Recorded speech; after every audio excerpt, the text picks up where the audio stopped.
ಸಖತ್ ಖಾರ ಬಣ್ಣ ಮತ್ತು ರುಚಿ ಆಚಿ ಚಿಲ್ಲಿ ಪೌಡರ್.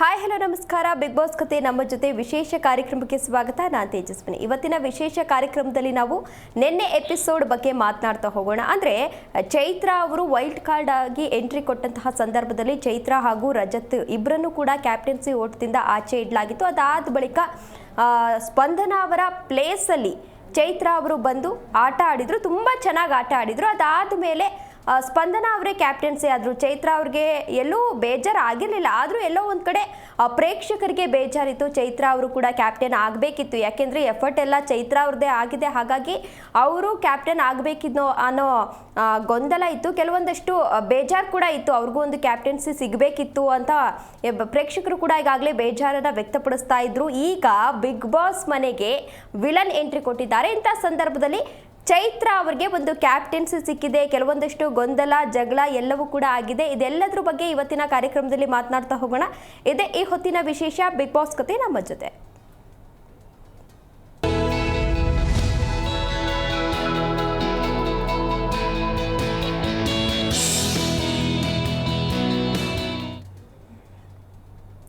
ಎಸ್, ಇವತ್ತು ನನ್ನ ಜೊತೆ ನನ್ನ ಕೊಲೀಗ್ ಸವಿತಾ ಅವರು ಜಾಯ್ನ್ ಆಗಿದ್ದಾರೆ. ಅವ್ರನ್ನ ಕಾರ್ಯಕ್ರಮಕ್ಕೆ ಬರ್ಮಾಡ್ಕೊಳ್ಳೋಣ. ಹಾಯ್ ಸವಿತಾ, ಕಾರ್ಯಕ್ರಮಕ್ಕೆ ಸ್ವಾಗತ. Thank you. ವೀಕೆಂಡ್ ಕೂಡ ಮುಗೀತು ಸವಿತಾ ಬಿಗ್ ಬಾಸ್ ಅಲ್ಲಿ. ನಿನ್ನೆ ಎಪಿಸೋಡ್ ಬಗ್ಗೆ ಮಾತನಾಡೋದು ಆದರೆ ಚೈತ್ರ ಅವ್ರಿಗೆ ಒಂದು ಕ್ಯಾಪ್ಟನ್ಸಿ ಸಿಕ್ಕಿದೆ. ಎಷ್ಟು ಖುಷಿ ಇದೆ? ಖುಷಿ ಆಗುತ್ತೆ. ವೈಲ್ಡ್ ಕಾರ್ಡ್ ಎಂಟ್ರಿಯಿಂದ ಬಂದು ಕ್ಯಾಪ್ಟನ್ಸಿ ಸ್ಟಾರ್ಟಿಂಗಲ್ಲೇ ಕ್ಯಾಪ್ಟನ್ಸಿ ತೊಗೊಂಡಿರೋ ತುಂಬ ಖುಷಿ ಆಗುತ್ತೆ. ಬಟ್ ಹೋದ ಸೀಸನ್ಗೆ ಕಂಪೇರ್ ಮಾಡಿದರೆ ಈ ಸೀಸನಲ್ಲಿ ಚೈತ್ರ ಅವರು ತುಂಬ ಚೆನ್ನಾಗಿ ಆಡ್ತಿದ್ದಾರೆ ಅಂತ ವೀಕ್ಷಕರು ಕೂಡ ಹೇಳ್ತಾ ಇದ್ದಾರೆ. ಬಟ್ ಮುಂದಿನ ದಿನಗಳಲ್ಲಿ ಏನಾಗುತ್ತೆ, ಹೋದ ಸೀಸನಲ್ಲಿ ಇವರು ನೆಗೆಟಿವಿಟಿ ತೊಗೊಂಡಿದ್ರಿಂದ ಈ ಸೀಸನಲ್ಲೂ ಅವ್ರನ್ನ ನೆಗೆಟಿವ್ ಆಗಿಯೇ ಜನ ತಗೋತಿದ್ದಾರೆ ಅಂತ ನನಗೆ ಅನ್ನಿಸ್ತಾ ಇದೆ. ಬಟ್ ನನ್ನ ಪ್ರಕಾರ ಅವರು ತುಂಬ ಚೆನ್ನಾಗಿ ಆಡ್ತಿದ್ದಾರೆ ಅಂತ ಅನಿಸುತ್ತೆ. ಡಿಸರ್ವ್ಡ್ ಕಂಟೆಸ್ಟೆಂಟ್ ಅಂತ. ಹೌದು. ಯಾಕೆ ಅಂತ ಅಂದರೆ ಅವ್ರಿಗೆ ಒಂದು ಕ್ಯಾಪ್ಟನ್ಸಿ ಸಿಕ್ಕಿರಲಿಲ್ಲ. ಹೌದು. ಯಾಕೆ ಅಂತಂದರೆ ಅಲ್ಲಿ ಏನಾಗಿತ್ತು ಅಂತ ಅಂದರೆ ಈ ರಕ್ಷಿತಾ ಅವರು ಅವ್ರನ್ನ ನಾಮಿನೇಟ್ ಮಾಡಿದ್ರು. ಅಂದ್ರೆ ಕ್ಯಾಪ್ಟನ್ಸಿ ಓಟದಿಂದ ಆಚೆ ಇಟ್ಟಿದ್ರು. ಈ ರಜತ್ ಮತ್ತೆ ಚೈತ್ರ ಅವರು ಏನ್ ಇದ್ದಾರೆ, ಅವರು ಈಗಷ್ಟೇ ಬಂದಿರೋರು. ಅವರು ಹೋದ್ಸಲನು ಕೂಡ ಆಟ ಆಡಿದ್ರು, ಈಗ ಬಂದಿದ್ದಾರೆ. ಬೇರೆಯವ್ರಿಗೆ ಆಪರ್ಚುನಿಟಿ ಸಿಗಬೇಕು ಅನ್ನೋ ಕಾರಣಕ್ಕಾಗಿ ಅವರು ಈಗಾಗಲೇ ಅವ್ರನ್ನ ಆಚೆ ಇಟ್ಟಿದ್ರು. ಅದಾದ್ಮೇಲೆ ಸ್ಪಂದನ ಅವ್ರ ಕಾಲಿಗೆ ಏಟಾಯ್ತು. ಏಟಾದಂತಹ ಸಂದರ್ಭದಲ್ಲಿ ಬಿಗ್ ಬಾಸೇ ಆರ್ಡರ್ ಮಾಡಿದ್ರು, ನೀವು ಬೇಕಿದ್ರೆ ಚೈತ್ರ ಅವ್ರಿಗೆ ರಿಕ್ವೆಸ್ಟ್ ಮಾಡಿ ನಿಮ್ ಬದಲು ಅವರು ಆಟ ಆಡ್ಬೋದು ಅಂತ ಹೇಳಿದ್ರು. ಅಂತ ಸಂದರ್ಭದಲ್ಲಿ ಏನಾಗಿತ್ತು, ಚೈತ್ರ ಅವ್ರು ತುಂಬಾ ಚೆನ್ನಾಗಿ ಆಟ ಆಡಿದ್ರು. ಅಭಿಷೇಕ್ ಅವ್ರ ಜೊತೆ ಎಷ್ಟು ಚೆನ್ನಾಗಿ ಆಟ ಆಡಿದ್ರು ಅನ್ನೋದು ನಮಗೂ ಗೊತ್ತಿದೆ. ಅದರಲ್ಲೂ ಬಾಲ್ ಗೇಮ್ ಅಂತೂ ತುಂಬಾ ಚೆನ್ನಾಗಿ ಆಟ ಆಡಿದ್ರು. ಆಟ ಆಡಾದ್ಮೇಲೆ ಚೈತ್ರ ಅವರು ಕ್ಯಾಪ್ಟನ್ ಆಗಬೇಕಿತ್ತು. ಬಟ್ ಏನಾಯ್ತು ಅಂತ ಅಂದ್ರೆ ಅಲ್ಲಿ ಸ್ಪಂದನ ಅವರ ಬದಲಿಗೆ ಆಟ ಆಡಿರೋದ್ರಿಂದ ಅವರಿಗೆ ಕ್ಯಾಪ್ಟನ್ಸಿ ಸಿಕ್ಕಿರ್ಲಿಲ್ಲ. ಇವಾಗ ವಿಲನ್ ಎಂಟ್ರಿ ಕೊಟ್ಟಿದ್ದಾರೆ ಬಿಗ್ ಬಾಸ್ ಮನೆಗೆ. ಹೇಗೆ ಅನಿಸ್ತಾ ಇದೆ ವಿಲನ್ ಎಂಟ್ರಿ ಬಗ್ಗೆ? ಅದರಲ್ಲೂ ವಾಯ್ಸ್ ಬಗ್ಗೆ ಏನು ಅನಿಸ್ತಾ ಇದೆ? ಆ ವಿಲನ್ ಯಾರು ಅಂತ ಗೊತ್ತಿಲ್ಲ, ಬಟ್ ತುಂಬಾ ಕ್ಯೂರಿಯಾಸಿಟಿ ಇದೆ. ಯಾರು ಅಂತ ತಿಳ್ಕೊಬೇಕು ಅಂತಾನೆ ತುಂಬಾ ಕ್ಯೂರಿಯಾಸಿಟಿ ಇದೆ. ವಾಯ್ಸ್ ಮಾತ್ರ ಸಖತ್ ರಗಡ್ ಆಗಿದೆ. ನನಗಂತೂ ಜಾಸ್ತಿ ಆಗ್ತಿದೆ ಕ್ಯೂರಿಯಾಸಿಟಿ. ಅವ್ರು ಯಾರು ನೋಡ್ಬೇಕು ಅಂದ್ಬಿಟ್ಟು. ಆಲ್ರೆಡಿ ವೈಲ್ಡ್ ಕಾರ್ಡ್ ಎಂಟ್ರಿಗೆ ಯಾರು ಬರ್ತಾರೆ ಅನ್ನೋದು ಒಂದು ಕ್ಯೂರಿಯಾಸಿಟಿ ಆಗಿತ್ತು. ಇವಾಗ ಇನ್ನೊಂದು ಎಂಟ್ರಿ ಅಂದ ತಕ್ಷಣ ಫುಲ್ ಬಿಗ್ ಬಾಸ್ ಮನೆ ಹೇಗಾಗುತ್ತೋ ಏನಿರುತ್ತೋ ಅಂದ್ಬಿಟ್ಟು ಒಂದು ಕುತೂಹಲ ಜಾಸ್ತಿ ಆಗ್ತಿದೆ ಅಂತಾನೆ ಹೇಳ್ಬೋದು. ಹೌದು, ಕುತೂಹಲ ಜಾಸ್ತಿ ಏನೋ ಇತ್ತು. ಬಟ್ ಆ ವಾಯ್ಸ್ ಕೇಳಿ ಆ ಚೈತ್ರ ಎಷ್ಟು ಭಯ ಪಡ್ತಾ ಇದ್ರು ಅಂತಂದ್ರೆ, ಅಯ್ಯೋ ನಿಜವಾಗ್ಲೂ ದೆವ್ವನೇ ಬಂತೇನೋ ಅನ್ನೋ ರೀತಿಯಲ್ಲಿ ಭಯ ಪಡ್ತಾ ಇದ್ರು. ಆಕ್ಚುಲಿ ಲಾಸ್ಟ್ ಸೀಸನ್ ಅಲ್ಲೂ ರಜತ್ ಅವ್ರಿಗೆ ಈ ತರ ಭಯ ಪಡ್ತಿದ್ರು. ರಜತ್ ಅವರು ಸೇರ್ಕೊಂಡು ರಣರಂಗನೇ ಕ್ರಿಯೇಟ್ ಮಾಡ್ಬಿಟ್ಟಿದ್ರು ಲಾಸ್ಟ್ ಸೀಸನ್ ಅಲ್ಲಿ. ಅಷ್ಟು ದೊಡ್ಡ ಜಗಳ ಆಗಿದೆ ನೋಡಿದೆ ನಾವೊಂದು. ಕಾಮಿಡಿ ಅಂತೂ ಚೈತ್ರ ಏನು ಅಂತ ಕೇಳಿದಂತೂ ಕಾಮಿಡಿ ಈಗಲೂ ಕೂಡ ನೆನಪೇ ಇದೆ. ಅದ್ರಲ್ಲಿ ಇಲ್ಲಿ ವಿಚಾರ ಏನು ಅಂತ ಅಂದ್ರೆ, ಈ ವಿಲನ್ ಎಂಟ್ರಿ ಕೊಟ್ಟಂತಹ ಸಂದರ್ಭದಲ್ಲಿ ಚೈತ್ರ ಅವ್ರ ಮಾತು ಕೇಳಿದ್ರೆ ಸಾಕು ಗಡಗಡ ಅಂತ ನಡ್ಗೋಗ್ತಿದ್ರು. ಆದ್ರೆ ಫಸ್ಟ್ ಒಂದು ರೂಮ್ಗೆ ಕರೀತಾರೆ, ಸೀಕ್ರೆಟ್ ರೂಮ್ಗೆ ಕರೆದು ಚೈತ್ರ ಅವ್ರನ್ನೇ ಮಾತಾಡಿಸಿ ನಾಮಿನೇಷನ್ ಆಯ್ತು. ಅದಾದ್ಮೇಲೆ ಒಂದು ಆಪರ್ಚುನಿಟಿ ಕೊಡ್ತಾರೆ, ನೀವು ಎಲ್ಲೋ ಬಜಾರನ್ನ ಹೊತ್ತಬೇಕು ಅಂದರೆ ಕ್ಯಾಪ್ಟನ್ಸಿಯಿಂದ ನಿಮ್ಮನ್ನ ಆಚೆ ಹಾಕಿದ್ರು. ಅದಾದಮೇಲೆ ನೀವು ವೈಲ್ಡ್ ಕಾರ್ಡ್ ಎಂಟ್ರಿ ಕೊಟ್ಟಾದ್ಮೇಲೆ ಕ್ಯಾಪ್ಟನ್ಸಿಯಿಂದ ನಿಮ್ಮನ್ನ ಆಚೆ ಹಾಕಿದ್ರು. ಆಚೆ ಹಾಕಿ ಆದಮೇಲೆ ನೀವು ಸ್ಪಂದನ ಬದಲಿಗೆ ಆಟ ಆಡಿದ್ರಿ, ಗೆದ್ರಿ. ಅದಾದಮೇಲೆ ಸ್ಪಂದನ ಅವರಿಗೆ ಕ್ಯಾಪ್ಟನ್ಸಿನ ಕೊಟ್ಟರು. ಅದೆಲ್ಲೋ ಒಂದು ಕಡೆ ಬೇಜಾರಾಗಿದೆ. ಈಗ ನಾನು ನಿಮಗೆ ಆಪರ್ಚುನಿಟಿನ ಕೊಡ್ತಾ ಇದ್ದೀನಿ ಅಂದರೆ ನಿಮಗೆ ಏನೇನು ಫೆಸಿಲಿಟಿ ಅಂದರೆ ಸ್ಪಂದನ ಅವ್ರಿಗೆ ಏನೇನು ಫೆಸಿಲಿಟಿ ಇದೆ ಅದೆಲ್ಲ ನಿಮಗೆ ಸಿಗುತ್ತೆ. ನೀವು ಹೇಗೆ ನಾರ್ಮಲ್ ಆಗಿದ್ರೋ ಅದೇ ರೀತಿ ಸ್ಪಂದನ ಅವ್ರು ಆಗ್ತಾರೆ. ಇದರಲ್ಲಿ ಚೈತ್ರ ಅವರು ಅವ್ರ ಹಕ್ಕನ್ನ ಅವ್ರು ಪಡೆದುಕೊಂಡಿದ್ದಾರೆ. ಎಲ್ಲೋ ಒಂದ್ ಕಡೆ ಅವ್ರು ಮಾಡಿದ ತಪ್ಪು ಅಂತ ಬೇರೆಯವ್ರಿಗೂ ಅನಿಸ್ತಾ ಇದೆ. ನಿಮಗೇನು ಅನಿಸ್ತಾ ಇದೆ ಚೈತ್ರ ಅವರು ಸೆಲೆಕ್ಟ್ ಮಾಡಿದ ರೀತಿ? ನಿಜವಾಗ್ಲೂ ತಪ್ಪನ್ಸುತ್ತೆ ಚೈತ್ರ ಅವ್ರು ಸೆಲೆಕ್ಟ್ ಮಾಡಿರೋ ರೀತಿ. ಅವ್ರು ಯಾವ ರೀತಿ ಯೋಚನೆ ಮಾಡ್ತಿದ್ದಾರೆ ಅಂತ ಅವ್ರ ಆ್ಯಂಗಲಿಂದ ನಿಂತು ಯೋಚನೆ ಮಾಡಿದಾಗಲೇ ನಮಗೆ ಅರ್ಥ ಆಗೋದು. ಬಟ್ ಅಲ್ಲಿದ್ದಾಗ ನಾವು ಸೆಲ್ಫಿಶ್ ಆಗಿ ಆಡಲೇಬೇಕಾಗುತ್ತೆ. ಎಲ್ಲರೂ ಅಂತ ತಗೊಂಡಾಗ ಅಲ್ಲಿ ಯಾರು ಎಲ್ಲರೂ ಇಂಡಿವಿಜುವಲ್ ಆಗಿನೇ ಆಡಬೇಕು ಅಂತಾನೆ ಬಿಗ್ ಬಾಸ್ ಮನೆಗೆ ಬಂದಿರ್ತಾರೆ ಅಂದಮೇಲೆ ಸೆಲ್ಫಿಶ್ ಆಗಲಿಕ್ಕೆ ಬೇಕಾಗುತ್ತೆ. ನಾವು ಈಗ ನಮ್ಮ ಒಂದು ನೋಡೋದಾದ್ರೆ, ನಮ್ಮ ಒಂದು ಅಭಿಪ್ರಾಯವನ್ನು ತಿಳಿಸೋದಾದ್ರೆ ನಿಜವಾಗ್ಲೂ ಅಲ್ಲಿ ಚೈತ್ರ ಮಾಡಿದ್ ಸರಿ ಅಂತ ನನಗೆ ಅನ್ಸುತ್ತೆ. ಹೌದು, ನಮಗೂ ಅನ್ಸುತ್ತೆ. ಅಂದ್ರೆ ಚೈತ್ರ ಮಾಡಿದ್ದು ಸರಿ, ಬಟ್ ಸ್ಪಂದನ ಥಿಂಕ್ ಮಾಡ್ತಿರೋದೇನು ಅಂತ ಅಂದ್ರೆ ಎಲ್ರು ಸೆಲ್ಫಿಶ್ ಆಗ್ತಾ ಇದ್ದಾರೆ ಅಂತ ಅಲ್ಲಿ ಹೇಳಿದ್ರು. ಆಕ್ಚುಲಿ ಅಶ್ವಿನಿ ಅವ್ರ ಜೊತೆ ಅವ್ರು ಹೇಳಿದ್ರು ಎಲ್ರು ಕೂಡ ಇಲ್ಲಿ ಸೆಲ್ಫಿಶ್ ಅಂತ. ಅದು ಅದು ಬೇಕಿರೋದೇ ಅಲ್ವಾ, ಸೆಲ್ಫಿಶ್ ಆಗಿದ್ರೇನೆ ಅಲ್ಲಿ ವಿನ್ ಆಗಕ್ಕಾಗೋದು. ಯಾಕಂದ್ರೆ ಗ್ರೂಪ್ ಆಗಿ ಇಲ್ಲಿ ಟ್ರೋಫಿ ಕೊಡಲ್ಲ, ಒಬ್ಬರಿಗೆ ಇಂಡಿವಿಜುವಲ್ ಆಗಿ ಟ್ರೋಫಿ ಕೊಡ್ತಾರಲ್ವಾ. ಸೊ ಎಲ್ರಿಗೂ ನಾನ್ ಗೆಲ್ಬೇಕು ಅನ್ನೋದು ಎಲ್ಲರಲ್ಲೂ ಇರೋಂತ ವಿಚಾರನೇ ಅಲ್ವಾ. ಬಟ್ ಇಲ್ಲಿ ಚೈತ್ರ ಅವ್ರು ಏನ್ ಮಾಡಿರ್ತಾರೆ ಅಂತ ಅಂದ್ರೆ ಯಾವುದೇ ಇಂಟೆನ್ಷನ್ ಇಲ್ದೆ, ಅಂದ್ರೆ ಬ್ಯಾಡ್ ಇಂಟೆನ್ಷನ್ ಇಲ್ದೆ ಸ್ಪಂದನ ಅವ್ರ ಪರವಾಗಿ ಆಟ ಆಡಿರ್ತಾರೆ. ಇದರಲ್ಲಿ ಚೈತ್ರ ಅವ್ರು ಪಡ್ಕೊಂಡಿರೋವಂಥದ್ದು ಅಂದ್ರೆ ಚೈತ್ರ ಅವ್ರ ಡಿಸಿಷನ್ ಯಾವುದೇ ಕಾರಣಕ್ಕೂ ತಪ್ಪಿಲ್ಲ ಅನ್ನೋದು ನನ್ನ ಅಭಿಪ್ರಾಯ. ಸೇಮ್ ನಿಜವಾಗ್ಲೂ ತಪ್ಪಿಲ್ವೇ ಇಲ್ಲ. ಅಲ್ಲಿ ಸ್ಪಂದನ ಯಾವ ರೀತಿಯಿಂದ ನೋಡ್ತಿದ್ದಾರೆ ಅಂತ ನಮಗೆ ಗೊತ್ತಿಲ್ಲ. ಬಟ್ ವೀಕ್ಷಕರಾಗಿ ನಮ್ಗೆ ಏನಿಸ್ತಿದೆ ಅಂತಂದ್ರೆ ಅವ್ರ ಪರವಾಗಿ ಆಟ ಆಡಿದ್ದಾರೆ ಅಂದ್ಮೇಲೆ ಅವ್ರು ಡಿಸರ್ವ್ಡ್, ಅದಕ್ಕೆ ತಪ್ಪೇನಿಲ್ವಲ್ಲ ಅಂತ. ಓಕೆ, ಇನ್ನ ಕುಕಿಂಗ್ ವಿಚಾರಕ್ಕೆ ಬರೋಣ. ಕುಕಿಂಗ್ ಮಾಡೋದ್ರಿಂದ ರಘು ಅವರ ವ್ಯಕ್ತಿತ್ವ ಅಂದ್ರೆ ಪರ್ಸನಾಲಿಟಿ ಏನಿದೆ ಅದು ಚೇಂಜ್ ಆಗ್ತಾ ಇದೆ ಅಂತ ಅನ್ನಿಸ್ತಾ ಇದೆ. ಯಾಕೆ ಅಂತ ಅಂದ್ರೆ ಇವರು ರಘು ಅವರು ಕೆಲವೊಂದಷ್ಟು ಬೇಜಾರುಗಳನ್ನ ಹೇಳ್ಕೊತಿದ್ರು ಅಲ್ಲಿ ಕೂತ್ಕೊಂಡು ಕಾವ್ಯ ಅವ್ರ ಜೊತೆ. ನನ್ನ ವ್ಯಕ್ತಿತ್ವ ಬರೀ ಕುಕ್ಕಿಂಗ್ ಮಾಡೋದ್ರಿಂದಾನೇ ನನ್ನ ವ್ಯಕ್ತಿತ್ವ ಹಾಳಾಗ್ತಾ ಇದೆ, ಪರ್ಸನಾಲಿಟಿ ಚೇಂಜ್ ಆಗ್ತಾ ಇದೆ ಅಂತ ಹೇಳ್ತಿದ್ದಾರೆ ಅಂತ. ಇದೆಷ್ಟು ಸರಿ? ಅದು ಕುಕಿಂಗ್ ಮಾಡೋದ್ರಿಂದ ವ್ಯಕ್ತಿತ್ವ ಕಡಿಮೆ ಆಗುತ್ತೆ ಅಥವಾ ಹೆಚ್ಚಾಗುತ್ತೆ ಅನ್ನೋದಲ್ಲ. ಯಾರಾದ್ರೂ ಅವ್ರ ಹೊಟ್ಟೆಗೆ ಅವ್ರು ಮಾಡ್ಕೊಂಡು ತಿನ್ನೋದ್ರಲ್ಲಿ ತಪ್ಪೇ ಇಲ್ಲ. ವಾಟ್ ಎವರ್ ಇದು ತಪ್ಪೇನಿಲ್ಲ. ಅವ್ರು ಆತರ ಅನ್ಕೊಳ್ತಿರೋದು ಯಾಕೋ ಸರಿ ಅನ್ಸ್ತಿಲ್ಲ. ಅದು ಅವರ ವ್ಯಕ್ತಿತ್ವ ಆತರ. ನಿಜವಾಗ್ಲೂ ಅವ್ರು ಸ್ಟ್ರಾಂಗ್ ಕಂಟೆಸ್ಟೆಂಟ್, ಹೌದು. ಅವ್ರು ಬಂದಾಗ ಮನೆ ನಡಗಿತ್ತು ಅನ್ನೋದು ನಿಜಾನೇ.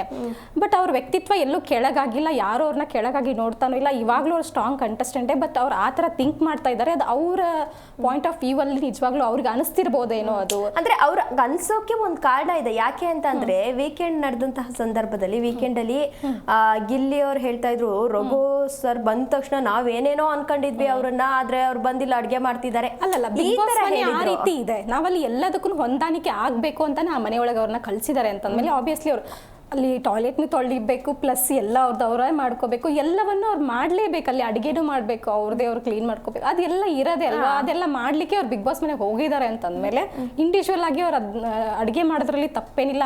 ಆ ರೀತಿ ಗಿಲ್ಲಿ ಕಾಮಿಡಿಯಾಗಿ ಮಾಡಿದ್ರೆ ಅದನ್ನ ಕಾಮಿಡಿಯಾಗೆ ತಗೋಬೇಕಿತ್ತು. ಅಂದ್ರೆ ಅವರಲ್ಲಿ ಬೇಜಾರನ್ನ ವ್ಯಕ್ತಪಡಿಸ್ತಿರೋದು ಯಾರ ಮೇಲೆ ಅಂತಂದ್ರೆ ಗಿಲ್ಲಿ ಮೇಲೆನೆ ಜಾಸ್ತಿ. ಗಿಲ್ಲಿ ಧ್ರುವಂತ್ ಇವ್ರ ಮೇಲೆ, ಇವರು ನನ್ನ ವ್ಯಕ್ತಿತ್ವನ ಈ ತರ ಮಾಡ್ತಿದ್ದಾರೆ, ಇಷ್ಟೆಲ್ಲ ಇದ್ ಮಾಡಿರೋ ನಾನು ಅಡ್ಗೆ ಮಾಡಬಾರ್ದಾ ಅನ್ನೋ ರೀತಿಯಲ್ಲಿ ಎಷ್ಟು ಹೇಳಿದ್ರು ಗಿಲ್ಲಿಗಂತೂ ಅರ್ಥ ಆಗ್ತಾನೆ ಇಲ್ಲ. ನಾನು ಸುಮಾರು ಸಲ ಹೇಳಿದೀನಿ, ಇರಿಟೇಟ್ ಆಗ್ತಾ ಇದೆ, ಈ ತರ ಮಾಡ್ಬೇಡ, ಇದ್ ನನ್ನ ವ್ಯಕ್ತಿತ್ವ ಅಲ್ಲ, ತುಂಬಾ ಹತ್ರ ಬರಕ್ ಟ್ರೈ ಮಾಡ್ಬೇಡ, ಲಿಮಿಟ್ ಕ್ರಾಸ್ ಮಾಡ್ಬೇಡ, ಹೀಗೆ ಸಾಕಷ್ಟು ಹೇಳ್ತಾ ಇದ್ರು ಕೂಡ ಗಿಲ್ಲಿ ಚೇಂಜ್ ಆಗ್ತಾ ಇಲ್ಲ ಅಂತ ಅಲ್ಲಿ ಗಿಲ್ಲಿ ಬಗ್ಗೆ ಅವ್ರು ಬೇಸರ ಹೊರ ಹಾಕಿರೋದು. ಹೌದು, ಗಿಲ್ಲಿ ಬಗ್ಗೆನೇ ಅವರು ಲಾಸ್ಟ್ ಇದ್ರಲ್ಲೂ ಹೇಳಿದ್, ಲಾಸ್ಟ್ ವೀಕಲ್ಲೂ ಅವ್ರು ಬೇಜಾರು ಮಾಡಿದ್ರು. ಗಿಲ್ಲಿ ಹೆಂಗಾಗ್ತಿದೆ ಅಂದ್ರೆ ಕಾಮಿಡಿ ಮಾರೋ ಬರದಲ್ಲಿ ಯಾರ್ಯಾರ್ದೋ ವ್ಯಕ್ತಿತ್ವನ ಕೆಳಗ್ ಮಾಡ್ತಿದಾರೇನೋ ಅಂತ ಸ್ವಲ್ಪ ಜನರ ಒಂದು ವಾದ ಇದೆ. ಬಟ್ ಗಿಲ್ಲಿ ಅವ್ರು ಹೆಂಗಂತಂದ್ರೆ ಅವರು ಜೆನ್ಯೂನ್ ಆಗಿ ಆಡ್ತಾರೆ. ಗಿಲ್ಲಿ ಆಗ್ಲಿ ರಘು ಆಗ್ಲಿ ಒಂದಿಷ್ಟು ಕಂಟೆಸ್ಟೆಂಟ್ಸ್ ಅಲ್ಲಿ ಜೆನ್ಯೂನ್ ಆಗಿದ್ದಾರೆ.